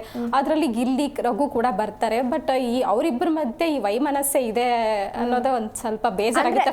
ರಘು ಎಲ್ಲೋ ಒಂದ್ ಕಡೆ ಅವಾಯ್ಡ್ ಮಾಡ್ತಿದ್ದಾರೆ ಗಿಲ್ಲಿನ, ಆದ್ರೂ ಗಿಲ್ಲಿನೇ ಮೇಲ್ ಬಿದ್ ಮಾತಾಡಿಸ್ತಾ ಇರೋದು. ಅಂದ್ರೆ ಕಾವ್ಯ ಅವ್ರಿಗೆ ಹೇಳ್ತಿದ್ದಂತಹ ಸಂದರ್ಭದಲ್ಲಿ ಕಾವ್ಯನೂ ಕೂಡ ಹೇಳಿದ್ರು, ಹೌದು ನೀವು ಹೇಳ್ಬೇಕು ಪದೇ ಪದೇ ಇದ್ ನನಗೆ ಇಷ್ಟ ಆಗಲ್ಲ ಅಂತ ಹೇಳ್ಬೇಕು ಅಂತ ಹೇಳಿದ್ರು. ಅದ್ರ ಜೊತೆಗೆ ಈಗ ವೀಕೆಂಡ್ ಅಲ್ಲಿ ಏನಾಯ್ತು ಅಂತ ಗೊತ್ತು, ಹಾವು ಏಣಿ ಆಟ ಕೊಟ್ಟಿದ್ರು. ಆಗ ಕಾವ್ಯ ಅವರು ಏಣಿನೂ ಗಿಲ್ಲಿಗೆ ಕೊಟ್ರು, ಹಾವುನು ಗಿಲ್ಲಿಗೆ ಕೊಟ್ರು. ಆಮೇಲೆ ಅದಾದ್ಮೇಲೆ ಕೆಲವೊಂದಷ್ಟು ವಿಚಾರಗಳನ್ನ ಪ್ರಸ್ತಾಪ ಮಾಡಿದ್ರು. ನನಗಿದ್ರಿಂದ ಇರಿಟೇಟ್ ಆಗ್ತಾ ಇದೆ, ಇದಾಗ್ತಾ ಇಲ್ಲ ಅಂತ ಹೇಳಿದ್ರು ಕೂಡ ಅವರು ಗಿಲ್ಲಿ ಮೇಲ್ ಬಿದ್ದು ಮಾಡ್ತಾನೆ ಇರ್ತಾರೆ, ಬೇಡ ಅನ್ನೋ ಕೆಲಸನೇ ಜಾಸ್ತಿ ಮಾಡ್ತಾ ಇರ್ತಾರೆ ಅಂತ. ಆಮೇಲೆ ಕಾವ್ಯ ಇನ್ನೊಂದು ಸ್ಟೇಟ್ಮೆಂಟ್ ಕೊಡ್ತಾರೆ ವೀಕೆಂಡ್ ಅಲ್ಲಿ, ಏನು ಅಂತಂದ್ರೆ ಮೂಗ್ ತೂರ್ಸೋ ಕೆಲಸ ಮಾಡ್ತಾರೆ ಗಿಲ್ಲಿ ಅನ್ನೋದು. ಅದಾಯ್ತು, ಅದು ವೀಕೆಂಡ್ ಅಲ್ಲಿ ಮುಗ್ದೋಗಿರೋ ಕತೆ. ಬಟ್ ಅದಾದ್ಮೇಲೆ ನಾವು ನಿನ್ನೆ ನೋಡಿದಂತಹ ಎಪಿಸೋಡ್ ಅಲ್ಲಿ ಕಾವ್ಯ ಮತ್ತೆ ಗಿಲ್ಲಿ ಇಬ್ರು ಫ್ರೆಂಡ್ಶಿಪ್ ಏನು ಅಷ್ಟು ಚೆನ್ನಾಗಿದೆ ಅಂತ ಅನಿಸ್ತಿಲ್ಲ. ನಿಮಗೇನು ಅನ್ಸುತ್ತೆ ಅವ್ರ ಫ್ರೆಂಡ್ಶಿಪ್ ಬಗ್ಗೆ? ಬ್ರೇಕ್ ಆಯ್ತಾ ಏನು? ಬ್ರೇಕ್ ಆಗ್ತಾನೆ ಬಂದಂಗೆ ಫೀಲ್ ಆಗ್ತಿದೆ ನಿಜ ಹೇಳ್ಬೇಕಂತಂದ್ರೆ. ಸ್ಟಾರ್ಟಿಂಗಲ್ಲಿ ಇದ್ದಿರೋ ಅವ್ರ ಬಾಂಡು ಇವಾಗ ಕಾಣಿಸ್ತಿಲ್ಲ ನಮ್ಗೆಲ್ಲೋ. ಅವ್ರೆಲ್ಲೋ ಒಂದೊಂದ್ ಕಡೆ ಕಾವ್ಯ ಎಲ್ಲೋ ತುಂಬಾ ಸೆಲ್ಫಿಶ್ ಆಗ್ತಿದ್ದಾರೆ ಅಂತ ಅನಿಸ್ತಿದೆ. ಅವ್ರಿಗೆ ಬೇಕಾದಾಗ ಗಿಲ್ಲಿ ಜೊತೆ ಇರೋದು, ಬೇಡ ಅಂದಾಗ ಅವ್ರ ಮೇಲೇನೆ ಬ್ಲೇಮ್ ಮಾಡೋದು, ಈ ರೀತಿಯಾಗಿ ಅದು ಹೆಂಗೆ ಅಂತಂದ್ರೆ ಫ್ರೆಂಡ್ಶಿಪ್ ನ ಬಳಸ್ಕೋತಿದ್ದಾರೆ ಅನ್ನೋ ಒಂದು ವಾದ ನಮ್ ಕಡೆ ಇದೆ, ಅವ್ರ ಫ್ಯಾನ್ಸ್ ಕಡೆಯಿಂದ ಇದೆ. ಬಟ್ ಆಕ್ಚುಲಿ ಹೇಳ್ಬೇಕಂತಂದ್ರೆ ಗಿಲ್ಲಿ ಜೆನ್ಯೂನ್ ಆಗಿದ್ದಾರೆ ಅನ್ಸುತ್ತೆ. ಅವ್ರು ಮೂಗ್ ತೋರ್ಸದಂತಲ್ಲ, ಎಲ್ಲ ವಿಚಾರದಲ್ಲೂ ಕಾಮಿಡಿ ಮಾಡೋದು, ಮಾತಾಡೋದು, ಅವ್ರ ವ್ಯಕ್ತಿತ್ವನೇ ಅವ್ರ ಸ್ವಭಾವನೇ ಆ ರೀತಿ ಇದೆ ಅಂತಂದ್ಮೇಲೆ ಇವ್ರು ಅಡ್ಜಸ್ಟ್ ಮಾಡ್ಕೊಂಡು ಹೋಗ್ಬೇಕು. ಅದ್ಬಿಟ್ಟು ಈ ರೀತಿ ಹಂಗೆ ಹಿಂಗೆ ಅಂತ ಅವ್ರ ಜೊತೆ ಚೆನ್ನಾಗೇ ಇದ್ದು ಮತ್ತೆ ಅವ್ರನ್ನ ಬ್ಲೇಮ್ ಮಾಡೋದು ದಿಸ್ ಇಸ್ ನಾಟ್ ಫೇರ್ ಅಂತ. ಅಂದ್ರೆ ನಾಟ್ ಫೇರ್ ಅಂತ ನೀವು ಹೇಳ್ತಿದ್ದೀರಾ. ಬಟ್ ಏನು ಅಂತಂದ್ರೆ ಕಾವ್ಯ ಅವರು ಪದೇ ಪದೇ ಹೇಳ್ತಿದಾರಲ್ವಾ, ಈ ರೀತಿ ಮಾಡಬೇಡ ಇರಿಟೇಟ್ ಆಗ್ತಿದೆ ಅಂತ ಹೇಳಿದ್ರು ಕೂಡ ಗಿಲ್ಲಿ ಚೇಂಜ್ ಆಗ್ಬಹುದಲ್ವಾ? ಇಲ್ಲ, ಒಬ್ರಿಗೋಸ್ಕರ ನಮ್ಮ ವ್ಯಕ್ತಿತ್ವ ಚೇಂಜ್ ಮಾಡ್ಕೊಳ್ಳೋದು ಎಷ್ಟು ಮಟ್ಟಿಗೆ ಸರಿ? ಗಿಲ್ಲಿ ಇರೋದೇ ಹಾಗಲ್ವಾ? ಅವ್ರು ಎಕ್ಸೆಪ್ಟ್ ಮಾಡ್ಕೊಂಡಿದ್ದಾರೆ ಅವ್ರ ಫ್ರೆಂಡ್ಶಿಪ್ನ ಹಿಂದೆ ಸ್ಟಾರ್ಟಿಂಗಲ್ಲಿ ಅಂತಂದಾಗ ಈಗಲೂ ಎಕ್ಸೆಪ್ಟ್ ಮಾಡ್ಕೊಳ್ಳಿಕ್ಕೆ ಬೇಕು, ಅಡ್ಜಸ್ಟ್ ಮಾಡ್ಕೊಳ್ಳಿಕ್ಕೆ ಬೇಕಲ್ವಾ? ಮೊದಲಿಂದ ಬೇಕಾಗಿದ್ರು ಇವಾಗ ಬೇಕಾಗಲ್ಲ, ಅದು ಸರಿ ಅನ್ಸಲ್ಲ. ನೋಡೋರ್ಗು ಹೆಂಗ್ ಅನ್ಸುತ್ತೆ, ಬೇಕಾಗದಾಗ ಬಂದ್ರು, ಬೇಡ ಆದಾಗ ಅವ್ರ ಫ್ರೆಂಡ್ಶಿಪ್ನ ಇಗ್ನೋರ್ ಮಾಡ್ತಾ ಇದ್ದಾರೆ, ಆ ತರ ಎಲ್ಲ ಫೀಲ್ ಆಗ್ತಿದೆ ಈಗ. ಅದು ಅಂದ್ರೆ ನಾನು ಆತರ ಹೇಳ್ತಿಲ್ಲ, ಈ ಅತಿ ಆದ್ರೆ ಅಮೃತನು ವಿಷ ಅಂತ ಹೇಳ್ತಾರಲ್ಲ, ಏನೋ ಒಂದಿನ ಸಹಿಸ್ಕೋಬಹುದು, 2 ದಿನ ಸಹಿಸ್ಕೋಬಹುದು. ಆದ್ರೆ ಗಿಲ್ಲಿದು ಪದೇ ಪದೇ ಇರಿಟೇಟ್ ಆಗ್ತಾ ಇದೆ ಅನ್ನೋದು ಈ ವಾರ ವೀಕೆಂಡ್ ಅಲ್ಲಿ ಹೇಳಿದ್ದಾರೆ. ಅದ್ರ ಜೊತೆಗೆ ಲೆಟರ್ ಬಂದಿತ್ತು ಮೊನ್ನೆ, ಅವಾಗ್ಲೂ ಕೂಡ ಅವ್ರ ಫ್ಯಾಮಿಲಿಯಿಂದ ಕಳ್ಸಿದ್ರು ಏನೋ ಗೊತ್ತಿಲ್ಲ, ಕಾವ್ಯ ಅವ್ರಿಗೆ ಒಂಥರ ಅನ್ಕಂಫರ್ಟಬಲ್ ಫೀಲ್ ಆಗ್ತಿದ್ಯಾ ಅಂತ ಕೇಳಿದಾಗ್ಲೂ ಕಾವ್ಯ ಅವರು ಹಾಗೇನ್ ಅನ್ನಿಸ್ತಿಲ್ಲ, ಬಟ್ ಕೆಲವೊಂದು ವಿಷಯನ ರಿಪೀಟ್ ಮಾಡೋದು ನಂಗೆ ಬೇಜಾರ್ ಆಗ್ತಾ ಇದೆ, ನಾನು ಹೇಳಿದ್ರು ಕೂಡ ರಿಪೀಟ್ ಮಾಡ್ತಾ ಇರ್ತಾನೆ ಗಿಲ್ಲಿ, ಸೊ ಅದು ನಂಗೆ ಬೇಜಾರಾಗುತ್ತೆ ಅಂತ ಕಾವ್ಯ ಹೇಳಿದ್ರು. ಗಿಲ್ಲಿ ಬದಲಾಗ್ಬೋದಲ್ವಾ? ಇಷ್ಟೆಲ್ಲ ಒಬ್ರ ಹತ್ರ ಹುಡುಗಿ ಅಂದ್ಮೇಲೆ ಅವ್ರಿಗೆ ಇರಿಟೇಟಿಂಗ್ ಸ್ವಲ್ಪ ಜಾಸ್ತಿ ಇರತ್ತೆ. ಸಣ್ಣ ವಿಚಾರಕ್ಕೆ ಇರಿಟೇಟ್ ಆಗೋದು, ಮೂಡ್ ಸ್ವಿಂಗ್ಸ್, ಹುಡುಗಿರು ಯಾವಾಗ್ಲೂ ಆ ತರನೇ. ಸ್ವಲ್ಪ ಗಿಲ್ಲಿನೂ ಇಲ್ಲಿ ತಮ್ಮ ವ್ಯಕ್ತಿತ್ವನ ಸ್ವಲ್ಪ ನೋಡ್ಕೊಂಡು ಯಾರ ಜೊತೆ ಹೆಂಗಿರ್ಬೇಕು ಆ ತರ ಇದ್ರೆ. ಅಂದ್ರೆ ನಿನ್ನೆ ನೋಡಿದ ಎಪಿಸೋಡ್ ಅಲ್ಲಿ ಸ್ವಲ್ಪ ಚೇಂಜ್ ಆಗಿದ್ದಾರೆ ಗಿಲ್ಲಿ ಅಂತ ಅನ್ಸುತ್ತೆ. ಯಾಕೆಂದ್ರೆ ಕಾವ್ಯ ಅವ್ರನ್ನ ಮಾತಾಡ್ಸಿದ್ದೆಲ್ಲ ನಾನು ನೋಡೇ ಇಲ್ಲ. ಹೌದು, ಚೇಂಜ್ ಆಗ್ಲೇಬೇಕಾಗುತ್ತೆ. ಯಾಕಂತಂದ್ರೆ ಅವ್ರಿಗೆ ನಾವ್ ಇಷ್ಟ ಇಲ್ಲ, ಮೀನ್ಸ್ ನಮ್ ಫ್ರೆಂಡ್ಶಿಪ್ ಅವ್ರಿಗೆ ಇಷ್ಟ ಇಲ್ಲ ಅಂದ್ಮೇಲೆ ನಾವು ಮೂವ್ ಆನ್ ಆಗೋದು ಒಳ್ಳೇದು ಅಂದ್ಬಿಟ್ಟು ಗಿಲ್ಲಿ ಮನ್ಸಲ್ಲಿ ಬಂದಿರ್ಬೋದೇನೋ ನನ್ಗೆ ಅನ್ಸಿರತ್ತೆ. ಹೌದು, ಹಿಂದೆ ಕ್ಯಾರೆಟ್ ವಿಷಯಕ್ಕೆ ಒಂದ್ಸಲ ಜಗಳ ಆಗಿತ್ತು ಸ್ಪಂದನ ಹಾಗೂ ರಕ್ಷಿತಾ ನಡುವೆ. ಈಗ ವಿಲನ್ ಬಂದಿದ್ದಾರಲ್ಲ ಮನೆಗೆ, ಅವ್ರ ಕ್ಯಾರೆಟ್ ಹಲ್ವಾ ತಂದು ಕೊಟ್ಟಿದ್ರು, ಅದ್ರ ಬಗ್ಗೆ ಏನ್ ಹೇಳ್ತೀರಾ? ಆ ಕ್ಯಾರೆಟ್ ಹಲ್ವಾ ಏನು ಅದೇನು ಚೆನ್ನಾಗಿರುತ್ತೋ ಇಲ್ವೋ ಗೊತ್ತಿಲ್ಲ, ಬಟ್ ಅದನ್ನು ತಿಂದರೆ ಅವ್ರಿಗೆ ಮನೆಗೆ ದಿನಸಿಗಳು ಬರುತ್ತೆ ಅಂತ ಅಲ್ಲಿ ಒಂದು ಟಾಸ್ಕ್ ಕೊಟ್ಟಿದ್ರು, ಅದನ್ನ ಕಂಪ್ಲೀಟ್ ಮಾಡಿದ್ರು. ಅವರು ಏನು ಒಳ್ಳೆ ಒಂದು ಇದಕ್ಕೆ ಅಲ್ಲೇ ವೈಲ್ಡ್ ಕಾರ್ಡ್ ಕಂಟೆಸ್ಟೆಂಟ್ ಆಗಿ ಅಲ್ಲೇ ಉಳ್ಕೋತಾರ ಅಥವಾ ಹೊರಗೆ ಹೋಗ್ತಾರ ಇವಾಗ ಬಂದಿರೋ ವಿಲನ್ ಅನ್ನೋದೇ ಇಲ್ಲಿ ಜಾಸ್ತಿ ಕ್ಯೂರಿಯಾಸಿಟಿನ ಹುಟ್ಟಿಸ್ತಾ ಇದೆ ನೋಡಿ. ಅಂದ್ರೆ ಹಿಂದೆ ಏನಾಗಿತ್ತು ಅಂತ ಅಂದ್ರೆ ಈ ಕ್ಯಾರೆಟ್ ವಿಷಯಕ್ಕೆ ಸ್ಪಂದನ ಹಾಗೂ ರಕ್ಷಿತಾ ನಡುವೆ ಜಗಳ ಆಗಿತ್ತು. ಏನು ಅಂತ ಅಂದ್ರೆ ಒಂದು ಸಲಾಡ್ ಏನೋ ಮಾಡಿದ್ರು ಅನ್ಸುತ್ತೆ, ಅಂತ ಸಂದರ್ಭದಲ್ಲಿ ಫ್ರಿಡ್ಜ್ ಅಲ್ಲಿ ಇಟ್ಟಿದ್ದಾರೆ, ಹೇಳಿಲ್ಲ, ಅದಕ್ಕೆ ಸ್ಪಂದನ ಜಗಳ. ಅದನ್ನ ನಮಗೆ ಹೇಳಿಲ್ಲ, ಕ್ಯಾರೆಟ್ ಸಲಾಡ್ ಮಾಡಿದ್ದೀರಾ ಅಂತ ನಮಗೆ ಹೇಳಿಲ್ಲ, ನಮಗೆ ಕೊಟ್ಟಿದ್ರೆ ನಮಗೆ ತಿಂತಾ ಇದ್ವಿ ನಾವು, ಅದು ನಮ್ಮ ಪಾಲಿಂದ ತಗೊಂಡು ನೀವು ಕ್ಯಾರೆಟ್ ಹಲ್ವಾ ಮಾಡಿದ್ದೀರಾ ಅಂತ ಹೇಳ್ಬಿಟ್ಟು ದೊಡ್ಡ ಜಗಳನೆ ಮಾಡಿದ್ರು. ಇವತ್ತು ನಿನ್ನೆ ಎಪಿಸೋಡ್ ಅಲ್ಲಿ ಅವರಿಬ್ಬರಿಗೆ ವಿಲನ್ ಇಂದ ಎಲ್ಲರಿಗೂ ಕೂಡ ಈ ವಿಲನ್ ಇಂದ ಕ್ಯಾರೆಟ್ ಸಿಕ್ಕಿದೆ, ಸ್ವಲ್ಪ ದಿನಸಿಗಳನ್ನು ಅಂದ್ರೆ ಒಂದು ಪ್ಲೇಟ್ ನ ಖಾಲಿ ಮಾಡಿದ್ರೆ ಒಂದು ಬಾಸ್ಕೆಟ್ ದಿನಸಿ ಅಂತ ಎಲ್ಲ ಹೇಳಿದ್ರು. ಅದಾದ್ಮೇಲೆ ಇವರು ರಾಶಿಕಾ ಅವ್ರನ್ನ ಕರೆದ್ರು, ಸೀಕ್ರೆಟ್ ರೂಮಿಗೆ ರಾಶಿಕಾ ಅವ್ರನ್ನ ಕರೆದು ರಾಶಿಕಾ ಅವ್ರನ್ನ ಕ್ಯಾಪ್ಟನ್ಸಿ ಓಟದಿಂದ ಆಚೆ ಇಟ್ಟಿದ್ರು. ಕ್ಯಾಪ್ಟನ್ಸಿ ಓಟದಲ್ಲ, ಗೇಮ್ ಇಂದ ಆಚೆ ಇಟ್ಟಿದ್ರು ರಾಶಿಕಾ ಅವ್ರನ್ನ.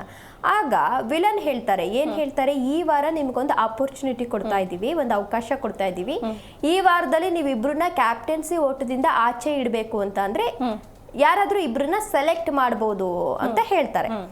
ಸರಿ ಅಂತ ಹೇಳ್ಬಿಟ್ಟು ರಾಶಿಕಾ ಏನ್ ಹೇಳ್ತಾರೆ, ರಘು ಹಾಗೂ ಧನುಷ್ ಅವ್ರನ್ನ ಕ್ಯಾಪ್ಟನ್ಸಿ ಓಟದಿಂದ ಆಚೆ ಇಡ್ತಾರೆ. ಇದು ಎಷ್ಟು ಸರಿ? ಅವ್ರು ಆಚೆ ಇಟ್ಟಿದ್ದು ಇವ್ರಿಬ್ರನ್ನ ಚೂಸ್ ಮಾಡಿದ್ದು ಎಷ್ಟು ಸರಿ? ಅಂದರೆ ಕ್ಯಾಪ್ಟನ್ 2 ಸಲ ಆಗಿದ್ದಾರೆ, 3 ಸಲ ಆಗಿದ್ದಾರೆ, ಅದೆಲ್ಲ ಅಲ್ಲಿ ಮ್ಯಾಟರ್ ಆಗಲ್ಲ. ವಾಟ್ ಎವರ್ ಅವರು ಚೆನ್ನಾಗಿ ಆಡಿದಾರ, ಅವ್ರಿಗೆ ಕ್ಯಾಪ್ಟನ್ಸಿ ಡಿಸರ್ವ್ ಮಾಡ್ತಾರೆ, ಅವ್ರಿಗೆ ಕೊಡಬೇಕು. ಅವ್ರು 3 ಸಲ ಆಗಿದಾರೋ 2 ಸಲ ಆಗಿದಾರೋ ಅಲ್ಲಿ ಮ್ಯಾಟರೇ ಆಗಲ್ಲ ಅದು, ಅಲ್ವಾ? ನಾವು ಇಂಡಿವಿಜುವಲ್ ಆಗಿ ನಾವು ಎಷ್ಟು ಸಲ ಮುಂದೆ ಹೋದ್ರೂ ಅದು ತಪ್ಪಲ್ಲ. ಅದಕ್ಕೆ ಅವ್ರು ಧನುಷ್ ಬೇಜಾರಾಗಿದ್ರಲ್ಲಿ ಇದ್ರಲ್ಲಿ ತಪ್ಪೇ ಇಲ್ಲ ಅಂತ ಹೇಳ್ತೀನಿ ನಾನು. ಅಂದ್ರೆ ಧನುಷ್ ಹೇಳ್ತಾರೆ, ಅದು ನನ್ನ ಎಫರ್ಟ್ ಇಂದ ನಾನು ಕ್ಯಾಪ್ಟನ್ ಆಗಿರೋದು, ಪ್ರಯತ್ನ ಮಾಡಿ 10 ಸಲ ಆಗ್ತೀನಿ, ಕೇಳಕ್ಕೆ ಇವ್ರು ಯಾರು ಅಂತ ಕೇಳ್ತಾರೆ. ಇದೆಲ್ಲೋ ಒಂದ್ ಕಡೆ ಧನುಷ್ ಧನುಷ್ಗೆ ಬೇಜಾರಾಗಿದೆ. ಬಟ್ ರಾಶಿಕಾ ಮಾಡಿದ ತಪ್ಪು ಅಂತ ನಿಮ್ಗೆ ಅನ್ಸುತ್ತೆ? ನಿಜವಾಗ್ಲೂ ತಪ್ಪೇ ಇದು. 2-3 ಸಲ ಕ್ಯಾಪ್ಟನ್ ಆಗಿದ್ದಾರೆ ಅಂದ್ಬಿಟ್ಟು ಅವ್ರನ್ನ ಅವ್ರ ಸಲುವಾಗಿ ಬೇರೆದವ್ರನ್ನ ಇನ್ನೊಬ್ಬನ ಹೊರಗಿಡೋದು ಎಷ್ಟು ಮಟ್ಟಿಗೆ ಸರಿ? ಅವರು ಡಿಸರ್ವ್ ಮಾಡುವಾಗ ಅವ್ರಿಗೆ ಕೊಟ್ಟು ಬಿಡ್ಬೇಕಲ್ವಾ ಕ್ಯಾಪ್ಟನ್ಸಿನ. ಇಬ್ರು ಸ್ಟ್ರಾಂಗ್ ಕಂಟೆಸ್ಟೆಂಟ್ಸ್, ಬಟ್ ಅವ್ರಿಬ್ಬರನ್ನ ಹೊರಗಿಟ್ಟಿದ್ದು ತುಂಬಾ ಬೇಜಾರಾಗಿದೆ. ಹಂಗಿದ್ರೆ ಈಗ ರಘು ಮತ್ತೆ ಧನುಷ್ ಇಬ್ರು ಕ್ಯಾಪ್ಟನ್ಸಿ ಓಟದಿಂದ ಆಚೆ ಇಟ್ಟಿದ್ದು ತಪ್ಪು ಅಂತ ಅನ್ಸುತ್ತೆ. ಬಟ್ ಯಾರನ್ನ ಇಡ್ಬೋದಿತ್ತು, ಯಾರನ್ನ ಇಡ್ಬೇಕಿತ್ತು ನಿಮ್ ಪ್ರಕಾರ? ಇಬ್ರು ಇರ್ಬೇಕಿತ್ತು ಕ್ಯಾಪ್ಟನ್ಸಿ ಓಟದಲ್ಲಿ, ಇಬ್ರು ಇರ್ಬೇಕಿತ್ತು, ರಘು ಮತ್ತೆ ಇವರು. ನನ್ನ ಪ್ರಕಾರ ಇತ್ತೀಚೆಗೆ ಯಾರು ಸ್ಪಂದನ ಮತ್ತೆ ಕಾವ್ಯ ಎಲ್ಲೂ ಕಾಣಿಸ್ಕೊಳ್ತಿಲ್ಲ. ಅದಕ್ಕೆ ಅವರಿಬ್ರನ್ನ ಹೊರಗೆ ಇಡ್ಬೋದಿತ್ತು ಅಂದ್ಬಿಟ್ಟು ನನಗೆ ಅನ್ಸತ್ತೆ. ರಕ್ಷಿತಾ ವಿಚಾರಕ್ಕೆ ಬರೋಣ. ರಕ್ಷಿತಾ ಓವರ್ ಆಗಿ ಆಡ್ತಾರೆ ಅಂತ ನಿಮಗೆ ಅನ್ಸುತ್ತಾ?